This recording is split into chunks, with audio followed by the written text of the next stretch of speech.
6월 8일 오후 예배 하나님께 드리겠습니다. 다 함께 기도하시겠습니다. 하나님 감사합니다. 오늘도 주님께서 이 자리에 불러 모아주신 줄 믿습니다. 하나님을 생각하면서 또 이 나라를 걱정하는 주님의 자녀들이 이곳에 있습니다.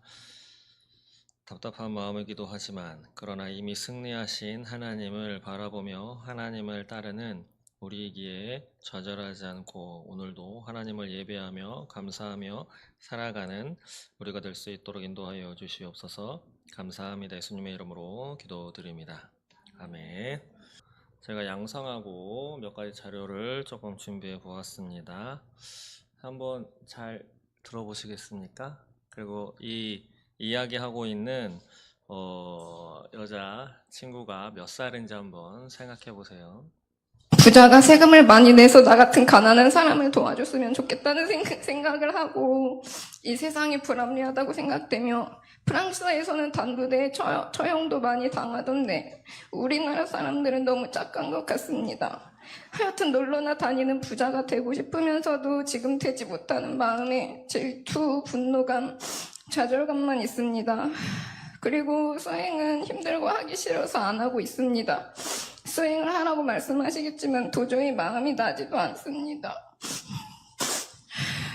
어떻게 해야 할지 모르겠습니다. 스님이 고견을 듣고 싶습니다.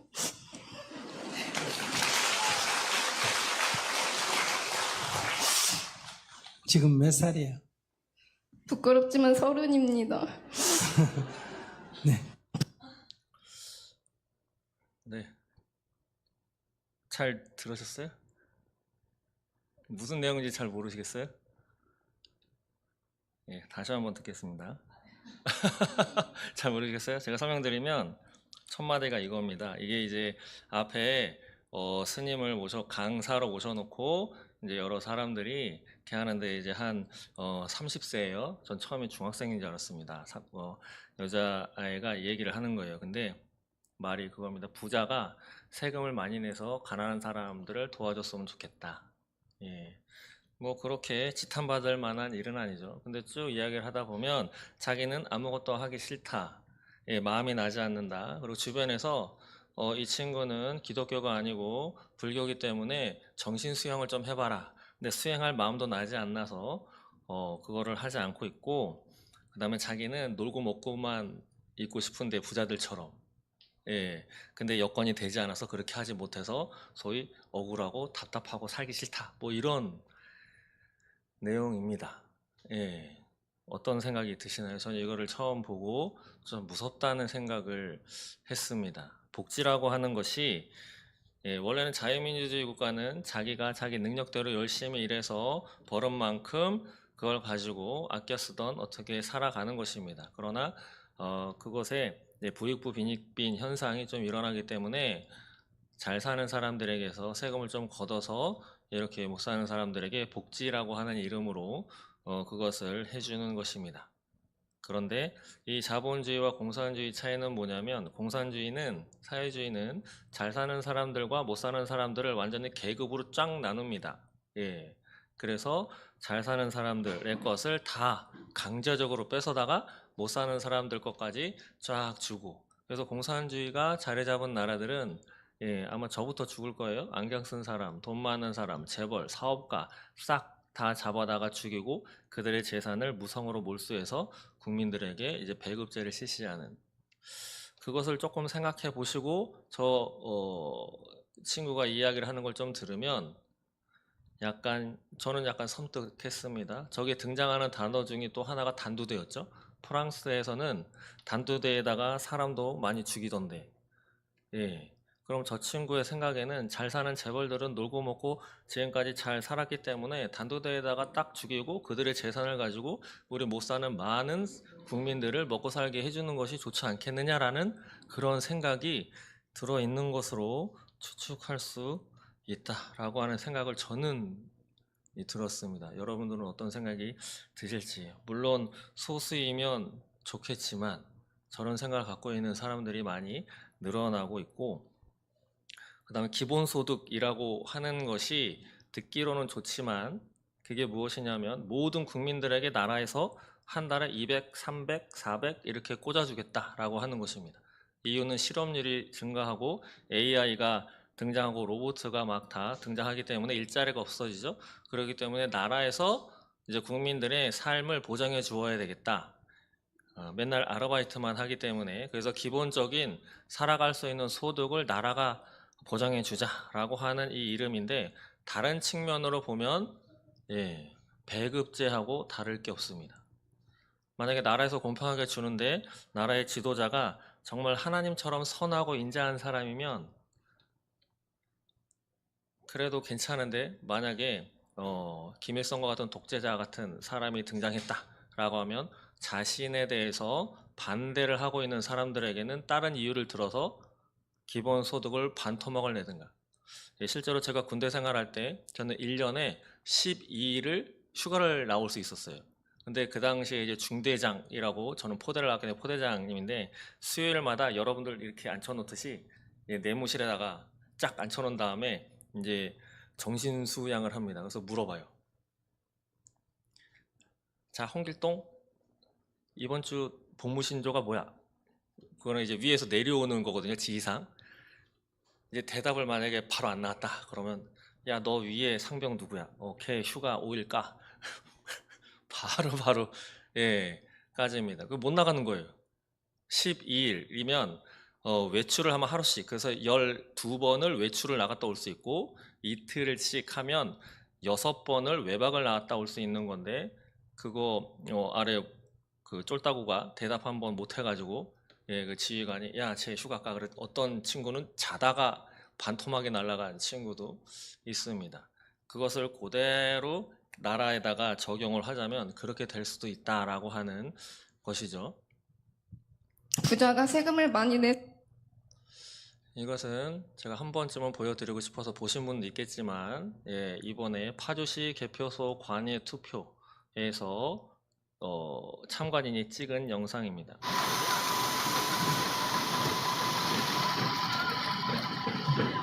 장수가 넘어가는데 계속 한 번호만 쭉 찍히죠?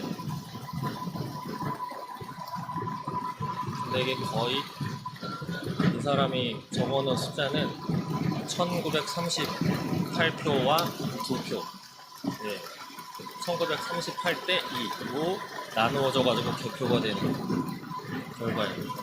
그리고 또 문제는 구주화라고 하는 후보는 이 선관위가 투표지를 인쇄합니다 라고 하기 전에 사퇴한 사람인데 이게 구주화라고 하는 사람이 사퇴했다라고 하는 게 이게 찍혀 있어요.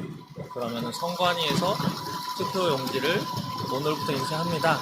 발표하기 이전에 이거는 인쇄했다라고 볼 수 있는 것이죠.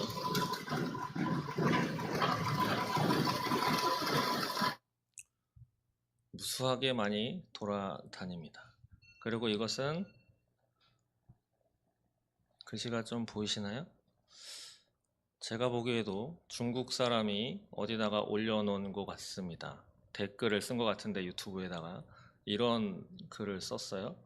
내라는 처벌, 중국 사람 살기 좋은 이재명을 응원해. 내라는 계엄은 내란입니다. 중국인 살기 좋은 한국, 중국 동포는 민주당을 좋아합니다. 우리 중국은 누구를 지지하고 있습니다. 대한민국 여러분, 우리의 속국으로 들어오세요. 밑에 다 예, 중국 언어로도 막 다 돼 있고 이런 글들이 우리나라에 하는 영상이나 이런데 등장하는 것도 참 이해할 수 없는 일입니다. 한나 아렌트라고 하는 이름 들어보셨나요? 한나 아렌트. 예, 정치 철학자인데 이런 얘기를 했습니다. 악의 평범성이라고 악이란 뿔 달린 악마처럼 별스럽고 괴이한 존재가 아니며 사랑과 마찬가지로 언제나 우리 가운데 있다. 뭘 가지고 이런 얘기를 했냐? 예루살렘의 아이히만 악의 평범성에 대한 보고서라고 하는 것이 등장했는데 바로 독일 히틀러가 유대인 600만 명 이상을 학살했죠. 그때에 이제 이 사람이 있습니다. 유대인 문제 전문가 아돌프 아이히만. 수많은 유대인을 강제 수용소로 이송해서 죽음으로 몰아넣은 그의 나치 전범 재판이 1961년 이스라엘의 수도 예루살렘에서 열린다. 근데 이가 이렇게 얘기했습니다. 나는 무죄다. 나는 나치 독일의 군인 공무원으로 유대인을 수용소로 수송하는 일을 맡았다. 나는 맡은 일을 성실히 수행했을 뿐이며 그건 나치 독일에선 합법이었다. 어떻게 생각하시나요? 이 사람은 전혀 죄책감이 없습니다. 본인이 한 일은 위에서 시켰고 나는 공무원이었기 때문에 내가 한 일은 수용소로 수송하는 것뿐이었다. 이 수송된 유대인은 수송된 그곳에서 목욕탕이라고 해서 홀딱 다 벗고 들어갔는데 나올 때는 비누가 돼서 나왔습니다. 근데 이는 독일에서 합법이었다. 자신은 잘못이 없다. 라고 이야기를 했습니다. 이것을 두고 한나 아렌트는 이런 이야기를 했습니다. 아돌프 아이만은 이데올로기적 확신을 가진 특별한 악인이 아니라 그 누구나 가질 수 있는 악의 평범성을 보여주는 인물이다. 특별한 정도의 천박성, 즉 사유의 진정한 불능이 악의 평범성을 대표한다.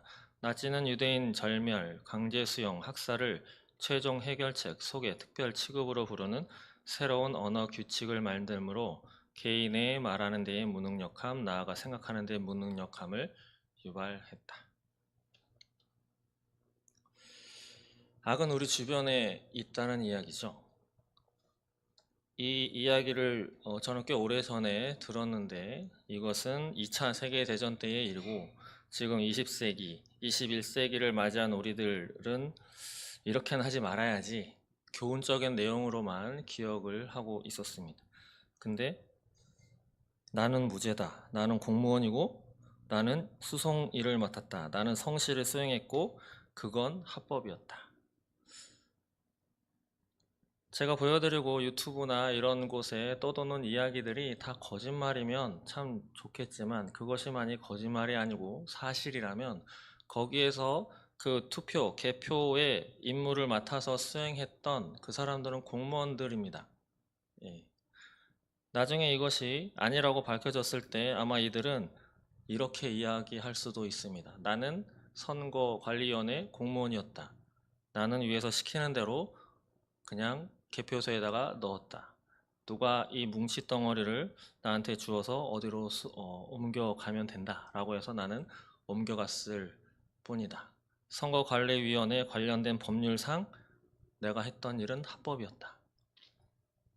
예, 이런 일이 없으면 좋겠지만 지금 드러나고 막 사람들이 이야기하고 있는 일들은 아돌프 아이만이 했던 이 일과 행동 양식만 다르지 제가 볼 때는 다르지 않습니다. 교회를 다니시면서 믿음을 보시면서 왜 교회에서 이런 사회 돌아가는 일을 이야기를 하느냐, 어느 정도 인정은 하면서도 마음에는 불편한 마음을 갖고 계신 분들도 계실 것입니다. 근데 지난 평신도 주일 전에 평신도 주간 제가 기도해 주십사 위에서 이제 감리교단에서 내려보낸 이 기도문에 5월 31일 토요일 날 이런 기도문이 있습니다. 제가 읽어 보겠습니다.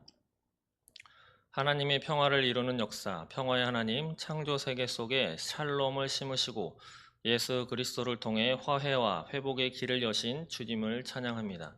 그러나 지금도 세상은 전쟁과 분열, 가난과 질병으로 고통받고 있습니다.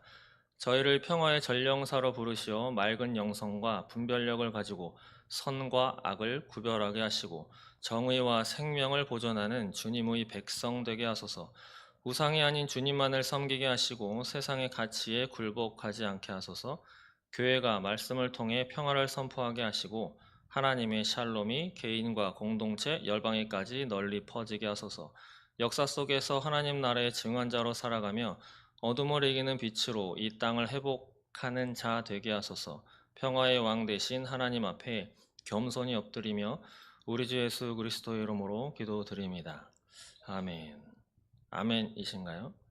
이것에 근거되는 말씀으로 시편 85편 말씀을 적어놨는데 인애와 진리가 같이 만나고 의와 화평이 서로 입맞추었으며 진리는 땅에서 솟아나고 의는 하늘에서 굽어보도다. 여호와께서 좋은 것을 주시리니 우리 땅이 그 산물을 내리로다. 의가 주의 앞에 앞서가며 주의 길을 닦으리로다. 만일 제가 앞서 보여드린 이런 영상들 교회에서 절대 틀면 안 된다. 교회에서 뭔 저런 이야기를 하냐? 소위 정치 돌아가는 일, 왜 저런 것을 하냐? 영혼 구원에 대해서만 이야기하기에도 바쁜데 라고만 주장하신다면 방금 읽어드린 이 기도문을 가지고 기도해서는 안 됩니다. 왜냐하면 여기에 이렇게 쓰여 있죠. 맑은 영성과 분별력을 가지고 선과 악을 구별하게 하시고 정의와 생명을 보존하는 주님의 백성 되게 하소서. 맑은 영성과 분별력을 가지고 선과 악을 구별하라고 했는데 어느 곳에 있는 선과 어느 곳에 있는 악을 구별하라고 하신 것일까요? 그리고 역사 속에서 하나님 나라의 증언자로 살아가라고 했는데 그 역사는 어느 역사일까요? 예, 개미가 살아가는 그 개미의 삶의 역사인가요? 어둠을 이기는 빛으로 이 땅을 회복하는 자 되게 하소서라고 했는데 이 땅이 어둠의 땅이 된다라고 하는 것은 단순히 형광등빛이 나가고 촛불을 켜야 하는 그러한 세상에서 형광등, LED, 전구를 갖다가 주는 것을 의미하나요? 그렇지 않은 거죠. 다시 말씀드리지만 교회에서 정치 이야기 하지 말아라 라고 한다는 것은 그렇다면 교회에서 우리 기독교가 감리교가 3.1운동 때 최선을 다해서 가장 열심히 일했고 나라의 독립운동을 위해서 정말 애썼습니다. 우리는 그것을 본받아야 합니다 라고 하는 말은 교회에 절대로 이야기하면 안 됩니다. 왜냐하면 그것은 정치 관련된 이야기이기 때문이죠. 그건 나라의 지도자나 정치인들이나 하는 행동들이지 우리 교인들이 관여하면 안 된다. 지금도 이렇게 이야기하는 사람들이 참으로 많이 있습니다. 신학교에도 있고 교회에도 있습니다. 왜 그렇게 하면서 본인들은 다르게 또 이야기를 하는가? 어쩌면 우리들의 원래 해야 하는 입을 다 틀어막고 본인들이 하고 싶은 대로 이 나라를 교회를 움직여 가려고 하는 것은 아닌가. 예. 아직까지는 우리에게 피부로 와닿지 않았지만 지금 통과되려고 하는 줄줄이로 있는 그 법이 조만간 저와 여러분들의 삶 속에 다가올 것입니다.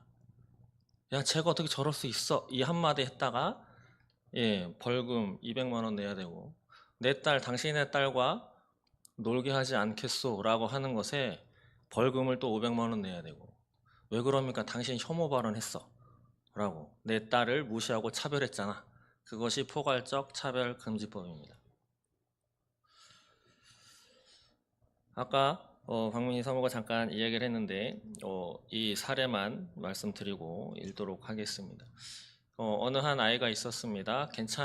착실하고 별 문제 없었던 아이인데 어느 날 학교에서 반을 배정받고 어느 날부터인가 집에 오더니 비키니와 팬티만 입고 여자아이인데 춤을 추더랍니다. 근데 그 춤이 아주 좀 야시러운 엉덩이를 이렇게 쓸어내리면서 그런 춤 있잖아요. 그래서 물어봤답니다. 그랬더니 그 친구의 짝꿍이 그런 춤을 춘다고. 그 집에 갔더니 그 엄마가 인플루언서라고 합니다. 틱톡, 그다음에 가진 SNS에 그런 영상을 찍어가지고 올리면서 뭐 하는 게 있나 보죠. 그래가지고 이 엄마가 화들짝 놀라가지고 그 학교에 찾아가서 그 반 친구도 좀 바꿔달라고 이야기를 하고 그리고 학원도 계속 같이 다니기 때문에 학원도 바꿨다고 합니다. 그랬는데 그러고 나서 이 딸은 이제는 그렇게 하지 않게 되었다. 그런데 문제가 생겼는데 어떤 문제냐? 그 예전에 짝꿍이었던 그 여자아이의 엄마가 연락이 왔답니다. 그러면서 이렇게 이야기를 했대요. 왜 당신 딸 우리 아이랑 놀지 못하게 막아가지고 우리 아이를 힘들게 하고 서운하게 하느냐? 왜? 그러면서 나오는 단어가 왜 우리 아이를 혐오하느냐? 혐오하게 만드느냐? 라고 불평을 이야기를 했다고 합니다. 이 혐오라고 하는 단어는 포괄적 차별금지법에서 규정하고 있는 단어입니다. 왜 싫어해? 내가 이러는 걸 왜 싫다고 나쁘다고 이야기를 해? 이러게 혐오거든요. 아직 법도 통과되지 않았는데 그렇게 주장하는 여러분들 같으시면 어떻게 하겠습니까? 그래서 이 엄마가 그렇게 대답했답니다. 나는 내 아이를 보호해야 하고 그래서 나는 이렇게 조치했습니다. 이것도 아주 공손하게 당연한 일인데 이런 세상이 이미 되었습니다.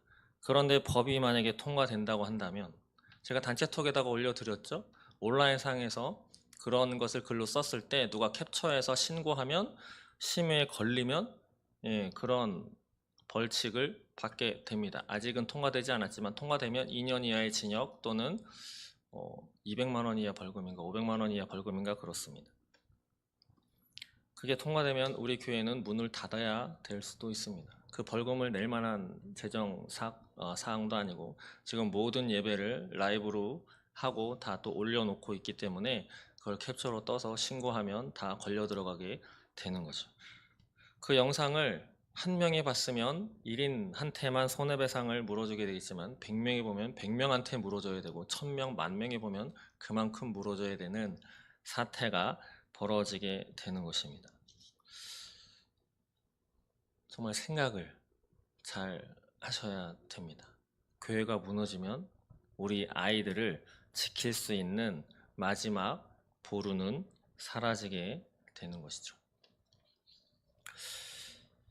오늘은 베드로전서를 좀 읽어보려고 합니다. 5장까지 되어 있는 말씀인데 한번 베드로전서 어떤 내용인지 간략한 영상을 통해서 개요를 한번 보시기 바랍니다.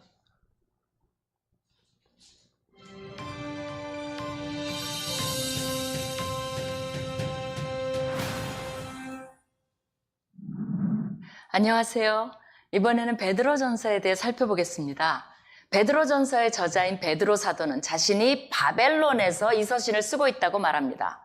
요한계시록에도 등장하고 그 당시 폐허였던 느부갓네살 제국의 이전 수도인 바벨론을 말하는 것은 아닐 텐데 그렇다면 과연 어디를 의미하는 것일까 생각하게 합니다.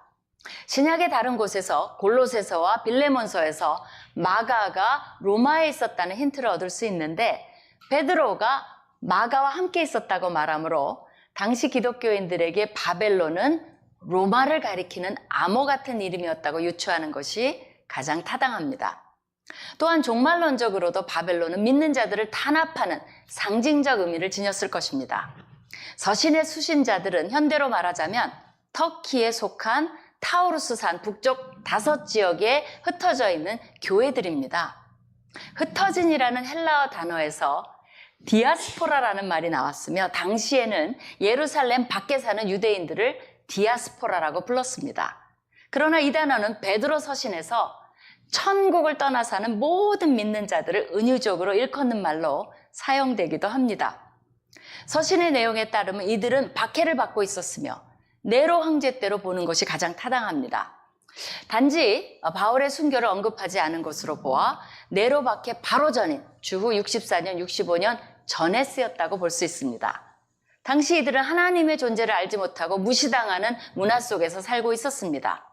그 속에서 어려움과 박해를 당하면서도 하나님을 믿으며 산다는 것이 어떤 것인지를 보여주며 그렇게 살아가도록 돕기 위해 서신을 쓴 것입니다.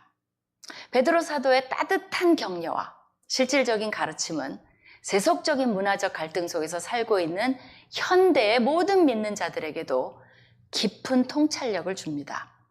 베드로전서는 적대적인 이방 땅에 파송된 그리스도의 대사들에게 쓰여진 안내서라고 이해하면 좋습니다.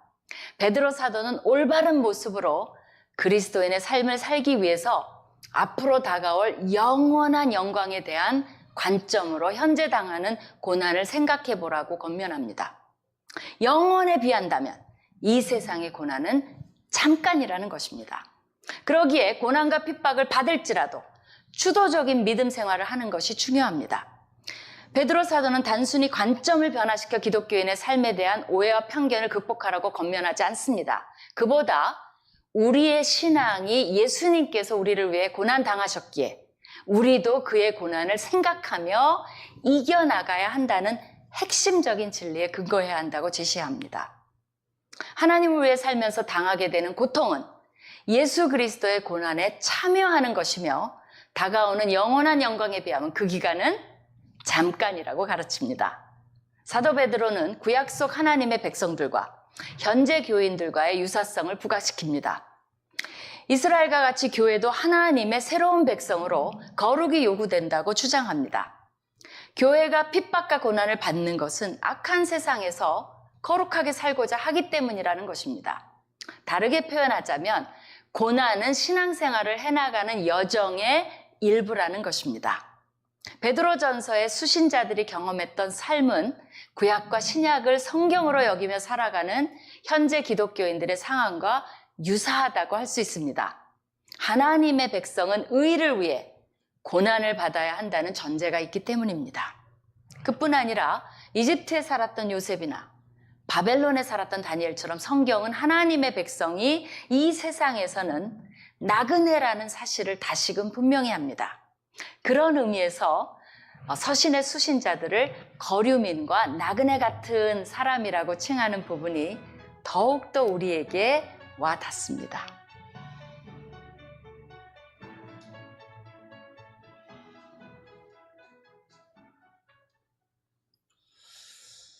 네, 베드로전서 대략적인 개요였습니다. 목적이 그거죠. 박해 시대에 어떻게 신앙을 지켜갈 수 있을까? 예, 어쩌면 우리나라 지금 현실과 부합하는 말씀일 수 있겠다 생각이 들었습니다. 그 정보통신법 제가 올려드렸는데 거기 다들 좀 반대 의견 올려주셨나요? 예, 꼭 해주시기 바랍니다. 차별금지법으로 제정을 하지 않고 우회적으로 정보통신법에다가 성적 지향이라고 하는 단어, 동성애, 양성애를 의미하는 거죠. 그것 할 수 있도록 무엇이라고 이야기하지 못하게 하는 법률을 제정하려고 올려놓았습니다. 그러면 베드로전서 지난번 한번 해보셨죠? 번갈아 가면서 1절 제가 읽고 그 다음 절은 여러분들이 읽고 서로 번갈아 가면서 읽도록 하겠습니다. 그럼 베드로전서 1장서부터 함께 읽겠습니다. 제가 먼저 읽습니다. 예수 그리스도의 사도 베드로는 본도, 갈라디아, 갑바도기아, 아시아와 비두니아에 흩어진 나그네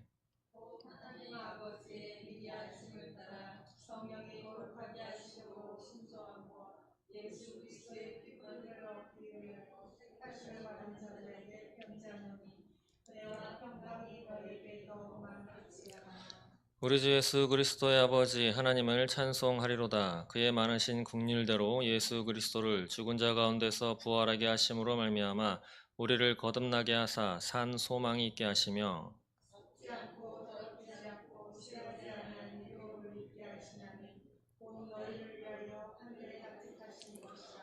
너희는 말세에 나타내기로 예비하신 구원을 얻기 위하여 믿음으로 말미암아 하나님의 능력으로 보호하심을 받았느니라.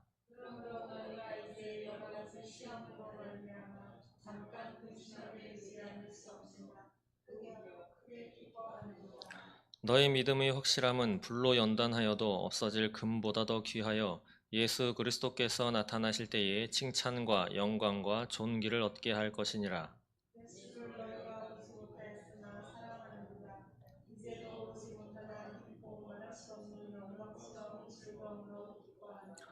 믿음의 결국 곧 영혼의 구원을 받음이라.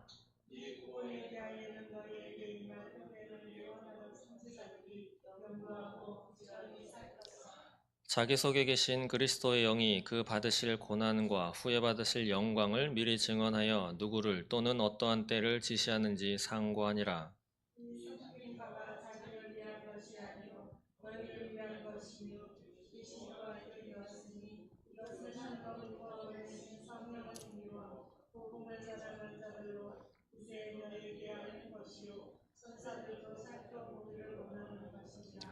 그러므로 너희 마음의 허리를 동이고 근신하여 예수 그리스도께서 나타나실 때에 너희에게 가져다 주실 은혜를 온전히 바랄지어다.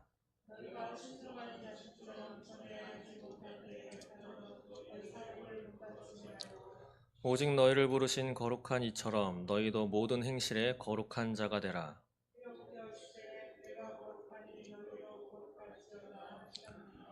외모로 보시지 않고 각 사람의 행위대로 심판하시는 이를 너희가 아버지라 부른즉 너희가 나그네로 있을 때를 두려움으로 지내라.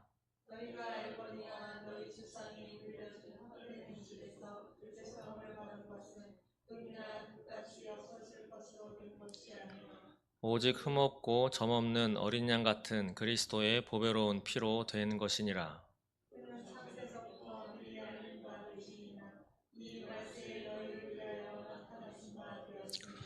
너희는 그를 죽은 자 가운데서 살리시고 영광을 주신 하나님을 그리스도로 말미암아 믿는 자니 너희 믿음과 소망이 하나님께 있게 하셨느니라.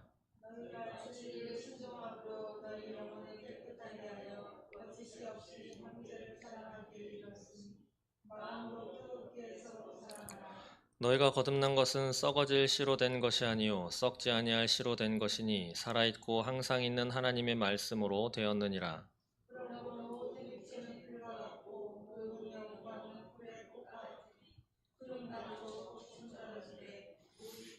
오직 주의 말씀은 세세토록 있도다 하였으니 너희에게 전한 복음이 곧 이 말씀이니라. 자, 여러분들이 먼저 읽으세요. 2장.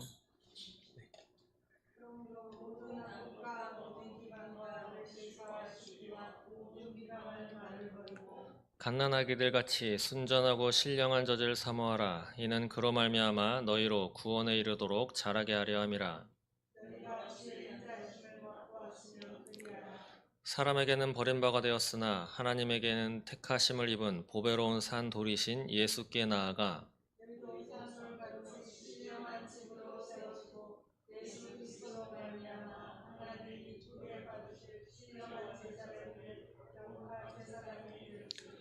성경에 기록되었으되 보라 내가 택한 보배로운 모퉁이 돌을 시온에 두노니 그를 믿는 자는 부끄러움을 당하지 아니하리라 하였으니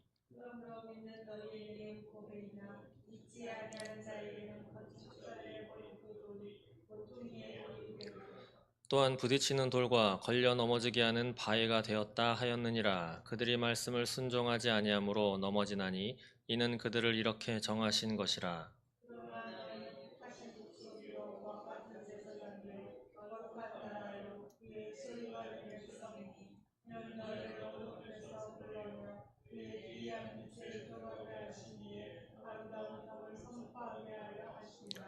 너희가 전에는 백성이 아니더니 이제는 하나님의 백성이요 전에는 긍휼을 얻지 못하였더니 이제는 긍휼을 얻은 자니라.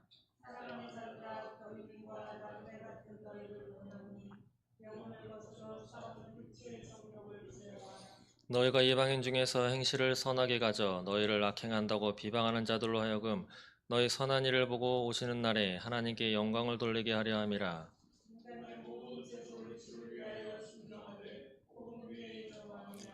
혹은 그가 악행하는 자를 징벌하고 선행하는 자를 포상하기 위하여 보낸 총독에게 하라.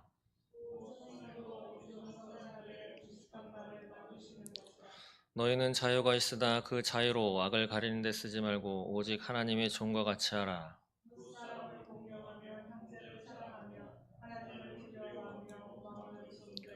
사환들아 범사에 두려움으로 주인들에게 순종하되 선하고 관용하는 자들에게만 아니라 또한 까다로운 자들에게도 그리하라.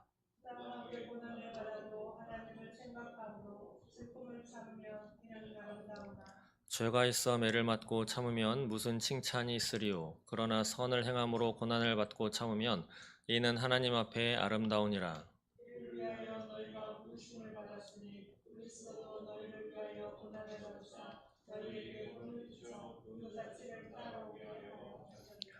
그는 죄를 범하지 아니하시고 그 입에 거짓도 없으시며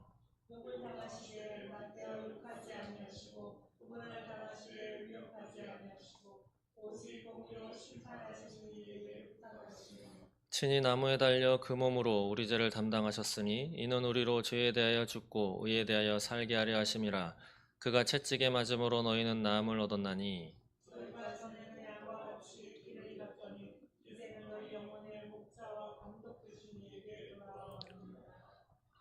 아멘. 아내들아 이와 같이 자기 남편에게 순종하라. 이는 혹 말씀을 순종하지 않는 자라도 말로 만면지 않고 그 아내의 행실로 말미암아 구원을 받게 하려 함이니 너희 단장은 머리를 꾸미고 금을 차고 아름다운 옷을 입는 외모로 하지 말고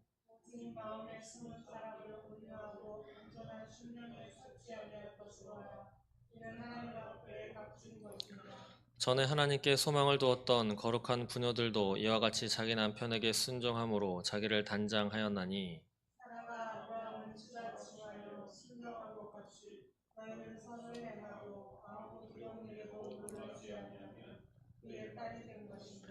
남편들아 이와 같이 지식을 따라 너희 아내와 동거하고 그를 더 연약한 그릇이요 또 생명의 은혜를 함께 이어받을 자로 알아 귀히 여기라. 이는 너희 기도가 막히지 아니하게 하려 함이라.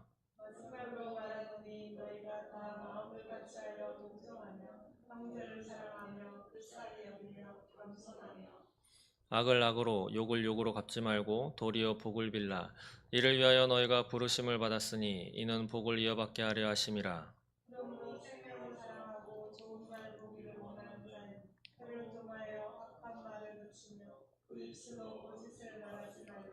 악에서 떠나 선을 행하고 화평을 구하며 그것을 따르라.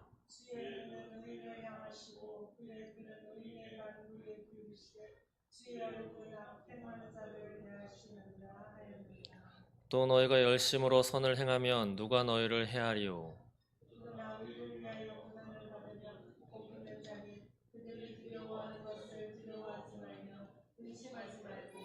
너희 마음에 그리스도를 주로 삼아 거룩하게 하고 너희 속에 있는 소망에 관한 이유를 묻는 자에게는 대답할 것을 항상 준비하되 온유와 두려움으로 하고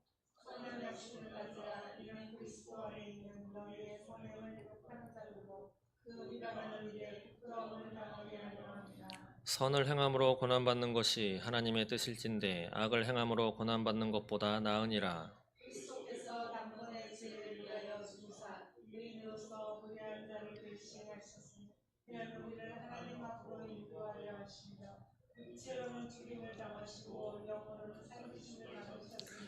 그가 또한 영으로 가서 옥에 있는 영들에게 선포하시니라.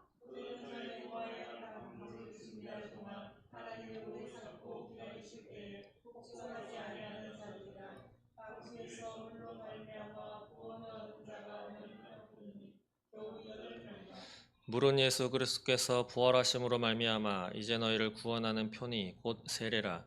이는 육체의 더러운 것을 제하여 버림이 아니요 하나님을 향한 선한 양심의 간구니라.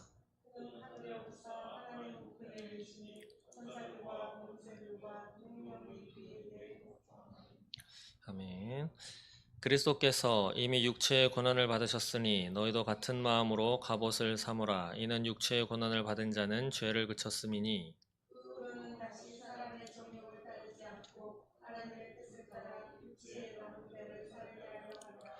너희가 음란과 정욕과 술 취함과 방탕과 향락과 무법한 우상 숭배를 하여 이방인의 뜻을 따라 행한 것은 지나간 때로 족하도다.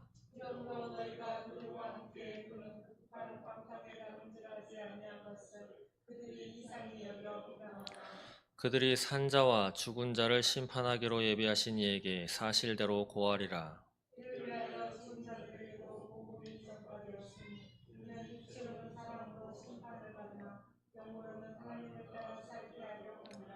만물의 마지막이 가까이 왔으니 그러므로 너희는 정신을 차리고 근신하여 기도하라.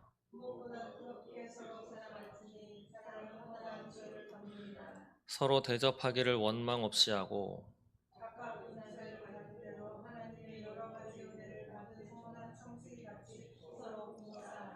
만일 누가 말하려면 하나님이 말씀을 하는 것 같이 하고 누가 봉사하려면 하나님이 공급하시는 힘으로 하는 것 같이 하라. 이는 범사의 예수 그리스도로 말미암아 하나님이 영광을 받으시게 하려 함이니 그에게 영광과 권능이 세세에 무궁하도록 있느니라. 아멘.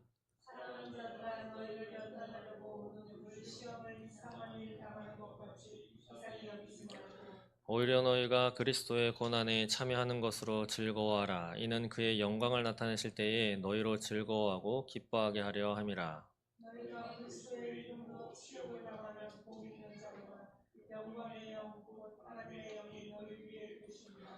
너희 중에 누구든지 살인이나 도둑질이나 악행이나 남의 일을 간섭하는 자로 고난을 받지 말려니와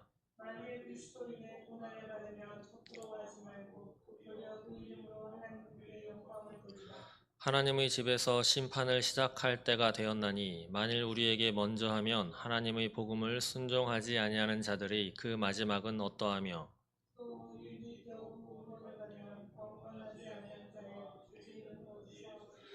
그러므로 하나님의 뜻대로 고난을 받는 자들은 또한 선을 행하는 가운데에 그 영혼을 미쁘신 창조주께 의탁할지어다. 아멘. 이제 한 절 남았습니다. 한 장 남았습니다.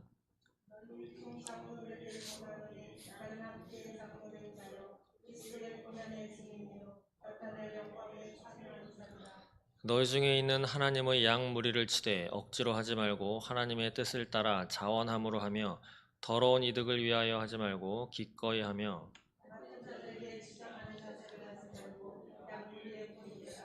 그리하면 목자장이 나타나실 때에 시들지 아니하는 영광의 관을 얻으리라.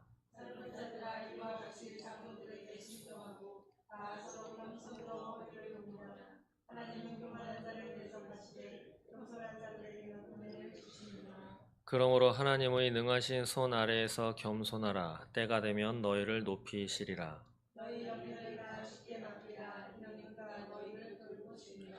근신하라, 깨어라. 너희 대적 마귀가 우는 사자같이 두루 다니며 삼킬 자를 찾나니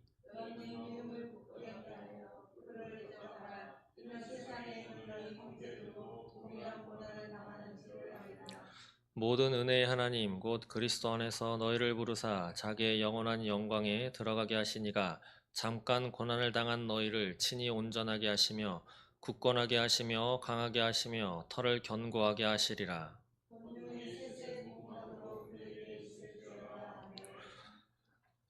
마지막은 함께 읽겠습니다. 내가 신실한 형제로 하는 실로아노로 말미암아 너희에게 간단히 있어서 권하고 이것이 하나님의 참된 은혜임을 증언하노니 너희는 이 은혜에 굳게 서라.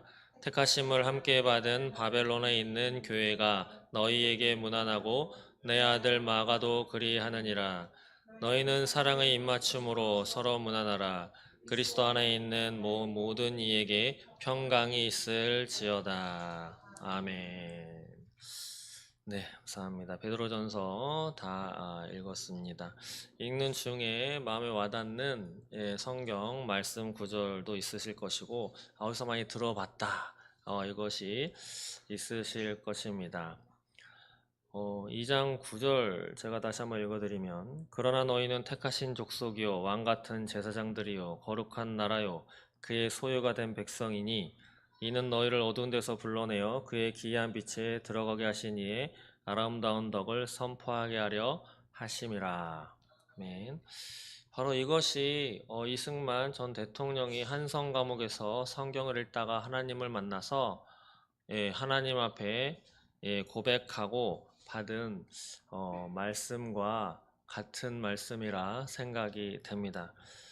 예수로만 사람은 변화된다라고 하는 것을 깨달은 이승만이 이 나라 해방돼서 나라를 세울 때 예수의 나라로 세워야 되겠다라고 결심하고 어떻게든 예수 믿는 나라가 되어야지. 그래서 해방된 후에 첫 열린 국회에서 어느 한 목사님의 기도로 우리나라 국회가 시작되었습니다.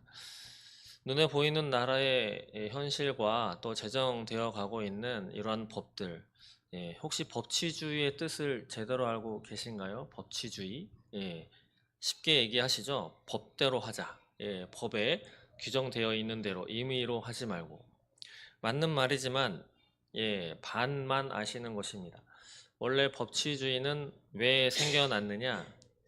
세상은 살아갈 때 누구나 강자와 약자로 나뉩니다. 어쩔 수 없이 능력과 환경과 기질과 다 다르기 때문이죠. 그래서 그냥 내버려두면 강한 사람 자기 마음대로 다 해도 약한 사람은 뭐 하나 항의하거나 할 수가 없는 거죠. 그렇기 때문에 법치주의, 법을 만들어서 법대로 해라, 법대로 처분해라 라고 하는 것은 무엇이냐면 약자를 보호하기 위해서 처음에 제정된 것이 법입니다. 인간 사회에서. 그렇기 때문에 법치주의다라고 하는 것은 아무리 강자라도 이 법의 테두리 안에서 해야지 이 법을 벗어나서 하지 못하게 하는 것이 바로 법치주의의 근간인 목적이 되는 것이다 라고 하는 거죠. 저도 이것을 대학교 들어가서 좀 제대로 알게 된 사실입니다. 여하튼 이 나라, 하나님께서 이러한 약속을 우리의 믿음의 선조들과 맺어 주셨기 때문에 여기 다시 한번 2장 9절 보시면 이러한 백성이니 까지는 자격을 부여하신 건데 왜 그렇게 주셨는가? 그 바로 뒤에 나오는 구절 때문입니다. 이는 너희를 어두운 데서 불러내어 그의 기이한 빛에 들어가게 하신 이의 아름다운 덕을 선포하게 하려 하심이라. 조선시대는 암울한 시대였죠. 예, 종 머슴이 50%나 된다는, 인육을 어떻게 먹을 수 있는가 과거의 역사 속에서만 바라보는 조선시대 때 자기 새끼 잡아먹은 일들은 허다했다라고 하는 기록을 쉽사리 찾아볼 수 있습니다. 그게 우리 조상들의 삶이었다라고 하는 거죠. 그러한 시대에서 하나님이 이렇게 선진국 반열에 이뤄 놓으셨습니다.